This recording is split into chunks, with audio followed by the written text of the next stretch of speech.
Hello, Namaste everyone. Welcome to Spiritual Happenings. Today we are going to talk about the case study for the holistic healing hypnotherapy for one of the clients who have come from Hyderabad. So this client has come with a peculiar issue of reflections between her and her mother. Like if her mother has glaucoma, she also had glaucoma. No, soon after her mother tells, you don't know what I'm going through, then this lady picks it up immediately. So there is some unusual connect between her and her mother, and we try to tap in into the energy of what it is. Usually we do the womb regression for such cases, but this for this client, I tried to do it different. So this client also had issues with her father. There were a lot of disturbances between her father and her mother as well. So I put her into trance, and this lady, as she is slipping into the trance, we understood that there is another soul, another spirit attachment that is there with her mother, and that is there since last birth. And we try to talk to each of the souls, like I have called upon her father's soul who is no more, and also her mother's energy, and this lady's consciousness, and we try to do a soul counseling. We try to understand where is this issue starting. So whenever I'm telling the energy to switch, every soul or every energy, for example, her mother's energy is coming and telling that this girl and the spirit that is attached to me have killed me while I was a queen. Okay, this lady and the other spirit attached. And in that birth, this lady and the other spirit attachment were daughter, no, son and the mother.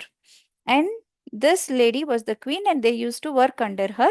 And they broke her trust and they have killed her. So now this mother always wanted to, or this queen always wanted to have a control on those two souls. And now when I asked the spirit attachment to switch and tell me why are you clung, then she was saying, it was also a she, that spirit was saying that I wanted to go, but this lady is not allowing me. This lady wants control on me. So I wanted to go. So that's how we try to release the spirit, but this lady has to allow her to go. And the third one, when I have switched for her father's energy, there was an amazing life that had come.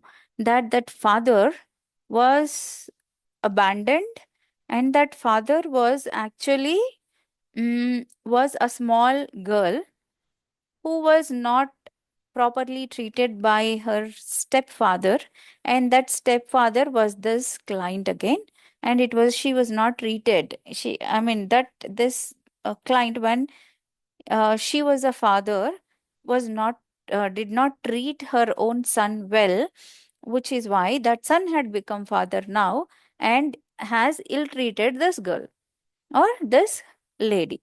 So that is how it has happened. So when I'm switching, every soul is coming up with a past life and saying that they didn't do this, they didn't do that, they didn't do that. So the overall, what did I understand is, what did we do is, we did a forgiveness prayer in between all of them.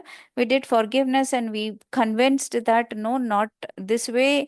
If you continue to do these things, if you don't break the circle, at some point you will fall into the circle again and again, life after life.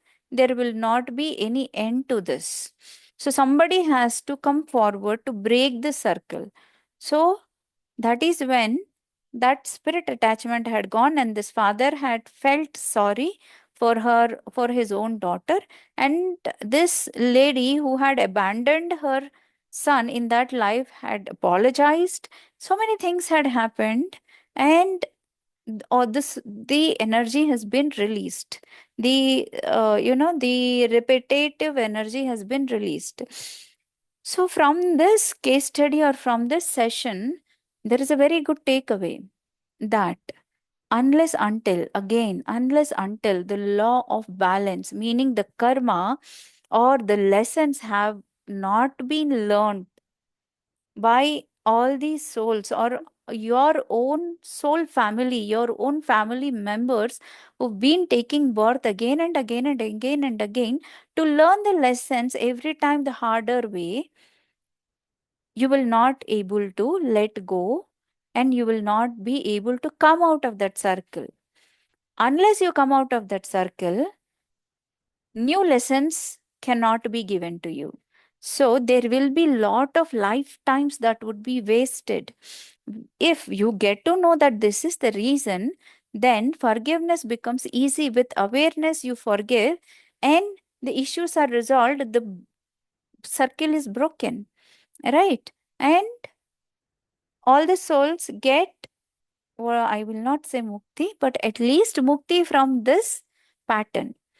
So, I mean, we, if you see another important point from this case study is sometimes we take the role of a wife, sometimes a husband, sometimes a daughter, sometimes son, sometimes maids, sometimes queens, or I mean to say that every time it is not the same role or same gender that we pick up. We pick up different roles, different genders, and different lessons that we learn. We try to learn and we ask them to help us. So they would be harder. There could be two reasons also, because the soul, if the soul at the time of death has felt that she or he was a victim, he or she would come back with a revengeful attitude. Okay.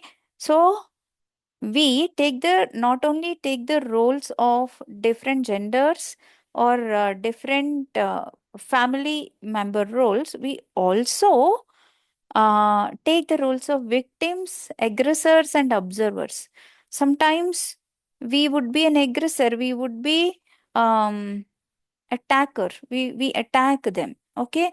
And if the other side member felt attacked, then he becomes a victim. If he doesn't feel attacked, he would become an observer. So that is how one lifetime has been chosen for many different things that we have to resolve. So do not waste this lifetime. Do not just waste your time in unnecessary things or unnecessary hatreds or unnecessary quarrels. Instead, ponder over how worth it is to behave the way we behave, and how worth and why the other person is behaving the way he or she is behaving with us for so and so lesson and for so and so reason. They might have felt victimized, or they might have felt attacked, or they might have been trying to be an observer, which is not happening. So, yeah, ponder over it. Comment if you find yourselves in one of these roles of a victim, aggressor, or a observer. Let us see. Thank you so much.